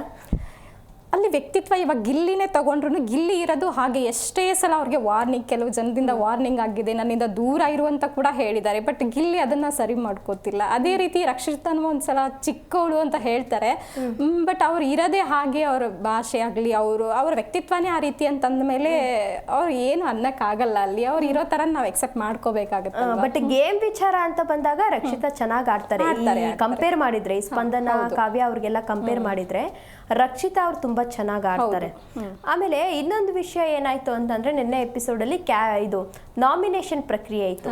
ಚೈತ್ರ ಅವ್ರಿಗೆ ಒಂದು ವಿಲನ್ ಏನಿದ್ದಾರೆ ಅವ್ರು ಒಂದು ಟಾಸ್ಕ್ ಕೊಟ್ಟಿದ್ರು, ನಾಮಿನೇಷನ್ ಮಾಡಬೇಕು. ಅದ್ರಲ್ಲಿ ಏನು ಅಂತ ಅಂದ್ರೆ, ಈ ಲೈನ್ ಅಲ್ಲಿ ಒಂದು ನಂಬರ್ಗಳನ್ನ ಇಟ್ಟಿರ್ತಾರೆ, ಕ್ಯಾಪ್ ಅಲ್ಲಿ ನಂಬರ್ಗಳನ್ನ ಇಟ್ಟಿರ್ತಾರೆ. ಅಲ್ಲಿ ಒಬ್ರನ್ನ ನಿಲ್ಸಿ ಅವ್ರಿಗೆ ಆ ನಂಬರ್ ಕೊಡ್ಬೇಕು. ಆ ಕ್ಯಾಪ್ ಅನ್ನ ಅವ್ರಿಗೆ ಕೊಟ್ಟಾದ್ಮೇಲೆ ಅದ್ರ ಮೇಲೆ ಒಂದ್ ನಂಬರ್ ಇರುತ್ತೆ. ಈಗ 0 ಅಂತ ಇದ್ರೆ ಅವರು ನಾಮಿನೇಷನ್ ಮಾಡೋ ಹಾಗಿಲ್ಲ, 1 ಅಂತ ಇದ್ರೆ ಯಾರನ್ನಾದ್ರೂ ಒಬ್ರನ್ನ ನಾಮಿನೇಷನ್ ಮಾಡ್ಬೇಕು ಅಂತ ಈ ತರ ಇರುತ್ತೆ. ಅದಕ್ಕೆ ಪ್ರಾಪರ್ ರೀಸನ್ ನ ಕೊಡ್ಬೇಕಾಗಿರುತ್ತೆ, ಯಾವ ವಿಷಯಕ್ಕೆ ಅವರು ನಾಮಿನೇಷನ್ ಕೊಡ್ಬೇಕಾಗಿತ್ತು, ಈ ನಾಮಿನೇಷನ್ ಮಾಡಿದ್ದಾರೆ, ನಾಮಿನೇಟ್ ಮಾಡಿದ್ದಾರೆ ಅನ್ನೋದಕ್ಕೆ ಪ್ರಾಪರ್ ರೀಸನ್ ನ ಕೊಡ್ಬೇಕಾಗುತ್ತೆ. ಬಟ್ ಆದ್ರೆ ಚೈತ್ರ ಅವ್ರು ಏನ್ ಮಾಡ್ತಾರೆ ಅಂತ ಅಂದ್ರೆ, ಅಶ್ವಿನಿ ಹಾಗೂ ಈ ರಕ್ಷಿತಾ ಏನಿದ್ದಾರೆ ಅವರಿಬ್ರದ್ದು ನಾಮಿನೇಷನ್ ಹಕ್ಕನೆ ಕಿತ್ಕೊಂತಾರೆ. ಅಂತ ಅಂದ್ರೆ ಅವರಿಗೆ 0 ಕೊಟ್ಬಿಡ್ತಾರೆ, ಯಾರನ್ನು ನಾಮಿನೇಟ್ ಮಾಡೋ ಹಾಗಿಲ್ಲ ಅಂತ. ಇದು ಎಷ್ಟು ಸರಿ? ಅದು ನಿಜವಾಗ್ಲೂ ತಪ್ಪು. ಯಾಕಂತಂದರೆ ನಾವು ಸ್ಟಾರ್ಟಿಂಗಿಂದ ನೋಡ್ಕೊಂಡು ಬರೋದಾದರೆ ಅಶ್ವಿನಿ ಅವ್ರದ್ದು ವ್ಯಕ್ತಿತ್ವ ಸ್ವಲ್ಪ ಹೊರಗಡೆ ಎಲ್ಲೋ ಫ್ಯಾನ್ಸ್, ರಕ್ಷಿತಾ ಫ್ಯಾನ್ಸು ಮತ್ತು ಗಿಲ್ಲಿ ಫ್ಯಾನ್ಸ್ ಅವ್ರ ವಿರುದ್ಧ ಮಾತಾಡಿದ್ದುಂಟು. ಯಾಕಂತಂದರೆ ಸ್ಟಾರ್ಟಿಂಗಲ್ಲಿ ಆ ರೀತಿ ಅವ್ರ ಮಧ್ಯ ಜಗಳಗಳಿದ್ವು. ಬಟ್ ಇತ್ತೀಚೆಗೆ ನಾವು ನೋಡೋದಾದರೆ ಒಂದು 2 ವೀಕ್ಸಿಂದ ನಾವು ನೋಡೋದಾದರೆ ಅಶ್ವಿನಿ ಅವ್ರು ತುಂಬ ಬದಲಾಗಿದ್ದಾರೆ. ಎಲ್ಲರೂ ಸೈಲೆಂಟ್ ಆಗಿದ್ದಾರೆ. ಮತ್ತು ರಕ್ಷಿತಂಗೆ, ಗಿಲ್ಲಿಗಾಗಲಿ ಸಪೋರ್ಟ್ ಮಾಡ್ತಾ ಇದ್ದಾರೆ. ಅವ್ರಿಗೆ ಗೊತ್ತಾಗಿದೆ ಅವ್ರು ಮಾಡಿರೋ ತಪ್ಪೇನು, ಇಷ್ಟು ದಿನದಿಂದ ಮಾಡ್ಕೊಂಡಿರೋ ತಪ್ಪೇನು ಅಂದ್ಬಿಟ್ಟು ಎಲ್ಲೋ ಒಂದ್ ಕಡೆ ಅವ್ರ ವ್ಯಕ್ತಿತ್ವನ ಅವ್ರು ಬದಲು ಮಾಡ್ಕೊಂಡಿದ್ದಾರೆ. ಹಿಂಗಿದ್ದಾಗ ಅವ್ರಿಗೆ ಒಂದು ಅವಕಾಶ ಕೊಡಬೇಕು. ಈ ರೀತಿ ಎಲ್ಲ ಅವ್ರನ್ನ ಬೇರೆ ನಾಮಿನೇಷನ್ ಇಂದ ಹೊರಗಿಡೋದು, ಈ ತರ ಎಲ್ಲ ಮಾಡಬಾರ್ದಾಗಿತ್ತು. ಅವ್ರ ಅಧಿಕಾರನ ಕಿತ್ಕೊಂಡಿದ್ದು ತಪ್ಪಂತಾನೆ ಹೇಳ್ಬೋದು. ಇನ್ನು ರಕ್ಷಿತಾ ಅಂತ ತಗೊಳ್ಳೋದಾದ್ರೆ ಅವಳು ಚಿಕ್ಕವಳು ಅವಳಿಗೆ ಡಿಸಿಷನ್ ತಗೊಳಕ್ ಬರಲ್ಲ ಅಂದ್ಬಿಟ್ಟು ಅವಳ ಡಾಮಿನೇಟ್ ಮಾಡ್ತಾನೆ ಬರ್ತಿದ್ದಾರೆ ಮನೆಯವರು. ಅದು ಸರಿಯಲ್ಲ. ಆಕ್ಚುಲಿ ಹೇಳ್ಬೇಕಂದ್ರೆ ಅವ್ಳು ಚಿಕ್ಕವಳಾದ್ರೂ ಅಲ್ಲಿವರೆಗೂ ಬಂದಿದ್ದಾಳಲ್ಲ, ಬಿಗ್ ಬಾಸ್ ಮನೆಗೆ ಬಂದಿದ್ದಾಳೆ ಅಂದ್ಮೇಲೆ ಅವ್ಳು ಚಿಕ್ಕವರಲ್ಲ, ಅವ್ರಿಗೆ ಆಡೋ ಒಂದು ಕೆಪಾಸಿಟಿ ಇದೆ ಅಂದಿದ್ದಕ್ಕೆ ಬಿಗ್ ಬಾಸ್ ಬಂದಿದ್ದಾರೆ ಅಂತ ಅಂದ್ರೆ ಅವ್ರಿಗೊಂದು ಕೆಪಾಸಿಟಿ ಇರುತ್ತೆ, ಆಡೋ ಕೆಪಾಸಿಟಿ ಇದೆ ಅಂದಿದ್ದಕ್ಕೆ ಬಿಗ್ ಬಾಸ್ಗೆ ಬಂದಿದ್ದಾರೆ ಅಂತಂದ್ಮೇಲೆ ಅವ್ರನ್ನ ಡಾಮಿನೆಂಟ್ ಮಾಡಿ ನೀವು ಡಿಸಿಷನ್ ತಗೊಳಕ್ಕೆ ಸರಿ ಇಲ್ಲ ಹಂಗೆ ಹಿಂಗೆ ಅಂತ ಅವರನ್ನ ಹೊರಗಿಟ್ಟಿದ್ದು ಕೂಡ ಇದರಲ್ಲಿ ತಪ್ಪೇ ಇದೆ ಅಂತಾನೆ ಹೇಳ್ತಾರೆ. ಅಂದ್ರೆ ರಕ್ಷಿತಾ ಅವರು ಅನ್ಕೊಂಡಿರ್ತಾರೆ ಸ್ಪಂದನ ಹಾಗೂ ಈ ಕಾವ್ಯ ಅವ್ರನ್ನ ನಾನು ನಾಮಿನೇಟ್ ಮಾಡಬೇಕು ಅಂತ ಮನಸ್ಸಲ್ಲಿ ಅವ್ರು ಅನ್ಕೊಂಡಿರ್ತಾರೆ. ಅದನ್ನ ಆಕ್ಚುಲಿ ಅಲ್ಲಿ ವಾದ ಕೂಡ ಮಾಡ್ತಾರೆ. ಅವ್ರ ಡಿಸಿಷನ್ ಎಷ್ಟು ಸರಿ ಇದೆ ಅಂದ್ರೆ, ರಕ್ಷಿತಾ ಅವರ ಡಿಸಿಷನ್ ಎಷ್ಟು ಸರಿ ಇದೆ ಈ ಸ್ಪಂದನ ಹಾಗೂ ಕಾವ್ಯ ಅವ್ರನ್ನ ನಾಮಿನೇಟ್ ಮಾಡೋ ವಿಚಾರದಲ್ಲಿ? ರಕ್ಷಿತಾ ಹೆಂಗೆ ಅಂತಂದರೆ ಜೆನ್ಯೂನ್ ಆಗಿ ಆಡ್ತಾರೆ. ಅವ್ರು ಏನು ನೋಡಿರ್ತಾರೆ ಅದ್ರ ಮೇಲೇ ಅವರು ಇವಾಗ ಗಿಲ್ಲಿ ಜೊತೆ ಕ್ಲೋಸ್ ಇದ್ದೀನಿ ಅಂದ್ಬಿಟ್ಟು ಗಿಲ್ಲಿನ ನಾಮಿನೇಟ್ ಮಾಡದೇ ಇರಲ್ಲ ರಕ್ಷಿತಾ, ನಾನು ನೋಡಿರೋ ಪ್ರಕಾರ. ಅದೇ ರೀತಿ ಅವರು ಕಾವ್ಯನಲ್ಲೂ ಮತ್ತು ಸ್ಪಂದನ ಅವರಲ್ಲೂ ಅವ್ರಿಗೇನೋ ಒಂದು ಮೈನಸ್ ಪಾಯಿಂಟ್ ಕಂಡಿರಬೇಕು, ಅದೇ ರೀಸನ್ಗೆ ನಾಮಿನೇಟ್ ಮಾಡಿದ್ದಾರೆ. ಅದರಲ್ಲಿ ತಪ್ಪೇನಿಲ್ಲ ಅಂತ ನನಗೆ ಅನ್ಸುತ್ತೆ. ಓಕೆ, ಈಗ ಈ ವೀಕ್ ಅಂದರೆ ಲಾಸ್ಟ್ ವೀಕು ಈಗ ಅಭಿಷೇಕ್ ಅವರು ಎಲಿಮಿನೇಟ್ ಆದರು. ಅಭಿಷೇಕ್ ಅವ್ರನ್ನ ಹೊರತುಪಡಿಸಿ ನಿಮ್ಮ ಪ್ರಕಾರ ಯಾರು ಆಗಬೇಕಿತ್ತು ಎಲಿಮಿನೇಟ್? ನನ್ನ ಪ್ರಕಾರ ಧ್ರುವಂತ ಆಗಬೇಕಿತ್ತು ಅಂತ ಅನ್ಸುತ್ತೆ. ಯಾಕಂದರೆ ತುಂಬ ಇವಾಗ ನಾವು ಲಾಸ್ಟ್ ನೋಡಿದ್ರೆ ರಜತ್ ಅವ್ರಿಗೂ ತುಂಬ ಜಗಳ ಆಯಿತು. ಹಿಂಗಾಗಿ ತುಂಬ ಮನೆ ರಣರಂಗನೇ ಮಾಡ್ತಾ ಇದ್ದಾರೆ ಅವರು. ಹೋದ್ ವೀಕಲ್ಲಿ ನೋಡೋದಾದ್ರೆ ಸ್ಪಂದನ ಜೊತೆಗೂ ಅವರು ಧ್ರುವಂತ ಜಗಳ, ರಕ್ಷಿತಾ ಅವ್ರ ಜೊತೆನೂ ಜಗಳ, ಎಲ್ಲರ ಜೊತೆನೂ ಜಗಳ ಮಾಡ್ತಾರೆ, ತುಂಬ ಜಗಳ ಮಾಡ್ತಾರೆ. ಮೋರೋವರ್ ಅವರು ಬಿಗ್ ಬಾಸ್ ಅಂದ್ರೇನೆ ಕೆಲವು ಜನರ ಮೈಂಡ್ಸೆಟ್ ಹೆಂಗಾಗ್ಬಿಟ್ಟಿದೆ ಅಂದರೆ ಜಗಳ ಮಾಡಬೇಕು, ಬಾಯ್ ಮಾಡಬೇಕು, ಹೈಲೈಟ್ ಆಗಬೇಕು, ಕ್ಯಾಮ್ರಾ ನಮ್ಮ ಕಡೆನೇ ಇರಬೇಕು, ಆ ಥರ ಅನ್ಕೊಂಡ್ಬಿಟ್ಟಿದಾರೋ ಏನೋ. ಅದೇ ರೀಸನ್ಗೆ ನನಗೆಲ್ಲೋ ಧ್ರುವಂತ್ ಹೋಗ್ಬೇಕಿತ್ತು ಅಂತ ಅನ್ಸಿದೆ. ಧ್ರುವಂತ್ ಹೋಗ್ಬೇಕಿತ್ತು ಅಂತ ಅನಿಸ್ತಾ. ನೀವು ಧ್ರುವಂತ್ ಅಂದಾಗ ನನಗೆ ಇನ್ನೊಂದು ನೆನಪಾಯ್ತು. ಏನು ಅಂತಂದ್ರೆ ಧ್ರುವಂತು ಮತ್ತೆ ರಜತ್ ಇಬ್ರು ದೊಡ್ಡದಾಗಿ ಜಗಳ ಮಾಡ್ಕೊಂಡಿದ್ದಾರೆ ಬಿಗ್ ಬಾಸ್ ಅಲ್ಲಿ. ಪ್ರೋಮೋ ಅಂತೂ ನಾನು ನೋಡಿದೆ. ಏನಾಗಿದೆ ಅಂತಂದ್ರೆ ಅದೇ ನಾಮಿನೇಷನ್ ಹೇಳಿದ್ನಲ್ಲ, ಆಗ ಧ್ರುವಂತ್ ರಜತ್ನ ನೇಮ್ ಸೆಲೆಕ್ಟ್ ಮಾಡಿದ್ದಾರೆ ಅನ್ಸುತ್ತೆ. ಇಬ್ರು ಮಧ್ಯೆ ಚಿಕ್ಕ ಜಗಳ ಆಗಿ ದೊಡ್ಡ ಜಗಳ ಆಗಿದೆ. ಅದ್ರಲ್ಲೂ ರಜತ್ ಹೊಡೆಯಕ್ಕೆ ಹೋಗಿದ್ದಾರೆ ಧ್ರುವಂತ್ಗೆ. ಅದ್ರ ಬಗ್ಗೆ ಹೇಳೋದಾದ್ರೆ ನಿಮಗೆ ಮೊದಲಿಂದನೂ ಗೊತ್ತು ರಜತ್ ಯಾವ ರೀತಿ ಅಂತ. ಸೀಸನಲ್ಲಿ ನಾವು ನೋಡ್ಬಿಟ್ಟಿದೀವಿ, ಚೈತ್ರ ಮತ್ತೆ ರಜತ್ ಸೇರ್ಕೊಂಡು ಯಾವ ರೀತಿ ಆಟ ಆಡಿದ್ರು ಅಂದ್ಬಿಟ್ಟು ಅದು ಗೊತ್ತಿರೋದೆ. ಅದೇ ರೀತಿ ರಜತ್ ತರಾನೇ ಕ್ಯಾರೆಕ್ಟರ್ ಇರೋರು ಅಂತಂದ್ರೆ ಧ್ರುವಂತು. ಇಬ್ರು ಸೇರ್ಕೊಂಡ್ಬಿಟ್ಟು ಜಗಳ ಅಂತಂದ್ರೆ ಅದಕ್ಕೆ ಕೇಳಕ್ಕೆ ಹೋಗ್ಬೇಡಿ, ಪೀಕಿಗೆ ಹೋಗ್ಬಿಟ್ಟಿರತ್ತೆ ಆ ಜಗಳ ಅಂತ ಹೇಳಿದ್ರೆ ತಪ್ಪಾಗಲ್ಲ. ಆಕ್ಚುಲಿ ಅವ್ರಿಬ್ರದ್ದು ಸೇಮ್ ಕ್ಯಾರೆಕ್ಟರ್. ಹಿಂಗೆ ಜಗಳ ಆಡ್ತಾ ಆಡ್ತಾ ಮನೆ ಇನ್ನೂ ಏನಾಗುತ್ತೆ ಅನ್ನೋದೇ ಒಂದು ಕ್ವಶನ್ ಮಾರ್ಕ್ ಅಲ್ಲಿ ನಮ್ಗೆ. ಹೌದು, ಓಕೆ. ವೈಲ್ಡ್ ಕಾರ್ಡ್ ಎಂಟ್ರಿ ಆದ್ಮೇಲೆ ಕೆಲವೊಂದಷ್ಟು ಚೇಂಜಸ್ ಆಗುತ್ತೆ ಅಂತ ಫ್ಯಾನ್ಸ್ ಎಲ್ಲ ಕಾಯ್ತಾ ಇದ್ರು. ಬಟ್ ಏನಾದ್ರೂ ಚೇಂಜಸ್ ಆಗಿದೆ ಅಂತ ನಿಮ್ಗೆ ಅನ್ಸುತ್ತಾ? ನಿಜವಾಗ್ಲೂ ಆಗಿದೆ. ವೈಲ್ಡ್ ಕಾರ್ಡ್ ಎಂಟ್ರಿ ಯಾರು ಬರ್ತಾರೆ ಅನ್ನೋದು ಮನೆಯಲ್ಲಿ ಇದ್ದವ್ರಿಗೆಲ್ಲನೂ ಒಂದು ಫಿಯರ್ ಇತ್ತು, ಯಾರು ಬರ್ಬೋದು ಅಂದ್ಬಿಟ್ಟು. ಹಳಬ್ರು ಬಂದ ತಕ್ಷಣ ಅಂತಂದರೆ ಅವ್ರಿಗೆ ಗೊತ್ತಾಯಿತು, ಅಯ್ಯೋ ಅವರಿಗೆಲ್ಲ ಗೊತ್ತಿರತ್ತೆ ಯಾವ ರೀತಿ ಆಡಬೇಕು ಅನ್ನೋದು ಗೊತ್ತಿರತ್ತೆ ಅಂತ ಈ ಥರ ಒಂದು ಮೈಂಡ್ಸೆಟ್ ಇರುತ್ತೆ. ಬಟ್ ಇವಾಗ ಕಂಪೇರ್ ಮಾಡೋಕ್ಕಾಗಲ್ಲ. ಆ ಸೀಸನ್ನೇ ಡಿಫ್ರೆಂಟ್ ಆಗಿತ್ತು, ಈ ಸೀಸನ್ನೇ ಡಿಫ್ರೆಂಟ್ ಆಗಿದೆ. ಟಾಸ್ಕ್ಗಳು ಎವ್ರಿಥಿಂಗ್ ಎಲ್ಲವೂ ಡಿಫ್ರೆಂಟ್ ಆಗೇ ಇದೆ. ಬಟ್ ತುಂಬ ಚೇಂಜಸ್ ಅಂತೂ ಆಗಿದೆ. ರಜತ್ ಗೊತ್ತಲ್ಲ ನಿಮಗೆ, ಹೈ ಎನರ್ಜಿ ಅವರು. ಮತ್ತು ಚೈತ್ರಾನು ಅದೇ ರೀತಿ, ಅವರು ಹೈ ವೋಲ್ಟೇಜ್ ಇಂದಾನೆ ಮಾತಾಡೋದು. ಇನ್ನು ತುಂಬ ಚೇಂಜಸ್ ಆಗೋದು ಕಾಣಿಸುತ್ತೆ ನಮಗೆ. ಓಕೆ, ಈಗ ರಜತ್ ಮತ್ತೆ ಚೈತ್ರ ವೈಲ್ಡ್ ಕಾರ್ಡ್ ಎಂಟ್ರಿ ಕೊಟ್ಟರು. ಅವ್ರ ಬದಲು ನಿಮಗೆ ಯಾರನ್ನ ಕರೆಸ್ಬೋದಿತ್ತು ಯಾರನ್ನ? ಈ ಸೀಸನ್ನಲ್ಲಿರೋ ಕಂಟೆಸ್ಟೆಂಟ್ಗಳನ್ನ ನೋಡಿದ್ರೆ ಅವರಿಬ್ರು ಬಂದಿರೋದೇ ಸರಿ ಅಂತ ನನಗೆ ಅನ್ಸುತ್ತೆ. ಅವರಿಬ್ರು ಬಂದಿರೋದೇ ಸರಿ ಅಂತ, ಚೈತ್ರ ಬಂದಿರೋದೇ ಸರಿ ಅನ್ಸುತ್ತೆ. ಇಬ್ರು ಚೆನ್ನಾಗಿ ಆಡ್ತಾರೆ ಅಂದ್ರೆ ಅವರಿಬ್ರದ್ದು ಹೋದ್ಸಲ ಅವರಿಬ್ರದೇ ಹೈಲೈಟ್ ಆಗ್ತಿತ್ತು. ತುಂಬಾ ಚೆನ್ನಾಗಿ ಆಡ್ತಿದ್ರು, ಅದ್ರಲ್ಲೂ ಜಗಳ ಬೇರೆ. ಆಮೇಲೆ ಅವರು ಬಿಗ್ ಬಾಸ್ ಇಂದ ಆಚೆ ಬಂದ ಮೇಲೆ ಅನ್ಸುತ್ತೆ ಇಬ್ರು ತುಂಬಾ ಕ್ಲೋಸ್ ಆಗಿತ್ತು. ಆದ್ರೂ ಚೈತ್ರ ಅವರು ರಜತ್ನ ಆಗಾಗ ಸೇವ್ ಮಾಡ್ತಾ ಇರ್ತಾರೆ ಈಗ. ಹೌದು, ನಿಮ್ ಪ್ರಕಾರ ಯಾರು ಗೆಲ್ಬೇಕು? ನನ್ನ ಪ್ರಕಾರ ಆಬ್ವಿಯಸ್ಲಿ ಗಿಲ್ಲಿನೇ ಗೆಲ್ಲಬೇಕು ಅಂತ. ಹೌದು, ಜೆನ್ಯೂನ್ ಆಗಿದ್ದಾರೆ. ಎಲ್ಲೋ ಒಂದಿಷ್ಟು ಕಾಮಿಡಿ ಮಾರೋ ಬರ್ದಲ್ಲಿ ಯಾರ್ಯಾರಿಗೋ ಏನೇನೋ ಅಂದಿರಬಹುದು. ಬಟ್ ಅವ್ರು ಯಾರನ್ನು ಇಂಟೆನ್ಷನ್ ಆಗಿ ಯಾರನ್ನು ಕೇಳೋದಕ್ಕಾಗಿ ಮಾತಾಡಲ್ಲ, ಕೀಳ್ಮಟ್ಟಾಗಿ ಮಾತಾಡಲ್ಲ. ಅದೇ ರೀಸನ್ಗೆ ಅವರು ಜೆನ್ಯೂನ್ ಕಂಟೆಸ್ಟೆಂಟ್ ಅಂತಂದ್ರೆ ಅವರು ಬಿಟ್ರೆ ರಕ್ಷಿತಾ, ಇವರಿಬ್ಬರಲ್ಲಿ ಯಾರಾದರೂ ವಿನ್ ಆಗಬೇಕು ಅಂತ. ಟಾಪ್ 5 ಅಲ್ಲಿ ಯಾರು ಬರಬೇಕು ಅಂತ ಅನ್ಕೊಂಡಿದ್ದೀರಾ? ಗಿಲ್ಲಿ ಮತ್ತೆ ರಕ್ಷಿತಾ, ರಘು, ಅಶ್ವಿನಿ, ಅಂದ್ರೆ ಇನ್ನೊಂದು ಇದೆ, ಅಶ್ವಿನಿ ಗೆಲ್ಬೇಕಪ್ಪ ಅನ್ನೋದು ಇದೆ ಕೂಗು. ಅವರು ಮೊದ್ಲಿಂದಾನು ಇವಾಗ ಏನ್ ಚೇಂಜಸ್ ಮಾಡ್ಕೊಂಡಿದಾರಲ್ಲ, ಮೊದ್ಲಿಂದ ಅದೇ ಚೇಂಜಸ್ ಇಂದ ಇದ್ದಿದ್ರೆ ಅವರು ಮನೆಯಲ್ಲಿ ಮೇ ಬಿ ಅವರೇ ಗೆಲ್ತಿದ್ರೇನೋ ಅಂತ ನನಗೆ ಅನ್ಸುತ್ತೆ. ಆಮೇಲೆ ಇನ್ನೊಂದು ವಿಷಯ ಏನು ಅಂದ್ರೆ ಹೆಣ್ಮಕ್ಳು ಯಾರು ಟ್ರೋಫಿ ಗೆದ್ದಿಲ್ಲ ಇದುವರೆಗೂ, ಶ್ರುತಿ ಅವರು ಒಬ್ರನ್ನ ಬಿಟ್ಟು. ಹೌದು, ಈ ಸಲ ರಕ್ಷಿತಾ ಗೆಲ್ಲಬಹುದು ಅಂತ ನನಗೆ ಅನ್ಸತ್ತೆ. ಗೊತ್ತಿಲ್ಲ, ಯಾಕಂದ್ರೆ ಗಿಲ್ಲಿ ಕೂಡ ಅಷ್ಟೇ ಚೆನ್ನಾಗಿ ಆಡ್ತಾ ಇದ್ದಾರೆ, ಅವರು ಕೂಡ ವಿನ್ ಆಗೋ ಚಾನ್ಸಸ್ ಇದೆ. ಓಕೆ, ಕೊನೆಯದಾಗಿ ಏನು ಹೇಳ್ತೀರಾ? ಏನಿಲ್ಲ, ಬಿಗ್ ಬಾಸ್ ಮನೆ ತುಂಬ ಚೆನ್ನಾಗಿ ವೈಲ್ಡ್ ಕಾರ್ಡ್ ಎಂಟ್ರಿಯಿಂದ ಅಂತೂ ರಂಗೇರಿದೆ. ಇನ್ನೂ ಏನೇನಾಗುತ್ತೆ, ಈ ಹೊಸ ವಿಲನ್ ಬೇರೆ ಎಂಟ್ರಿ ಕೊಟ್ಟಿದ್ದಾರೆ. ಈ ವಿಲನ್ ಯಾರು, ಅವ್ರು ಯಾವ ರೀತಿಯಲ್ಲಿ ಮನೇಲಿ ಇರ್ತಾರಾ ಅಥವಾ ಹೋಗ್ತಾರೋ, ಇನ್ನೂ ಏನೇನು ಟಾಸ್ಕ್ನ ಕೊಡ್ಬೋದು ಅವರು, ಯಾವ ರೀತಿ ಇವ್ರಿಗೆ ಬಿಗ್ ಬಾಸ್ ಕಂಟೆಸ್ಟೆಂಟ್ಸ್ ಯಾರ್ಯಾರು ಯಾವ ರೀತಿಯಾಗಿ ಕೆಳಗೆ ಹೋಗಿದಾರಲ್ಲ ಅವ್ರನ್ನ ಮೇಲೆ ಎತ್ತಾರೋ ಅಥವಾ ಅವ್ರನ್ನ ಮನೆಗೆ ಕಳಿಸೇ ಬಿಡ್ತಾರೋ ಅನ್ನೋದನ್ನ ಕಾದು ನೋಡಬೇಕಾಗಿದೆ. Okay, thank you so much Savita. ಕಾರ್ಯಕ್ರಮದಲ್ಲಿ ಭಾಗಿಯಾಗಿ ತುಂಬ ಚೆನ್ನಾಗಿ ಮಾತನಾಡಿದ್ರಿ. ನೋಡಿದ್ರಲ್ಲ ವೀಕ್ಷಕರೇ, ಇದಾಗಿತ್ತು ಈ ಕ್ಷಣದ ಬಿಗ್ ಬಾಸ್ ಅಪ್ಡೇಟ್ಸ್. ಮತ್ತಷ್ಟು ಅಪ್ಡೇಟ್ಸ್ಗಾಗಿ ನೋಡ್ತಾ ಇರಿ ಜೀ ಕನ್ನಡ ನ್ಯೂಸ್, ಸತ್ಯವೇ ಸುದ್ದಿಯ ಜೀವಾಳ.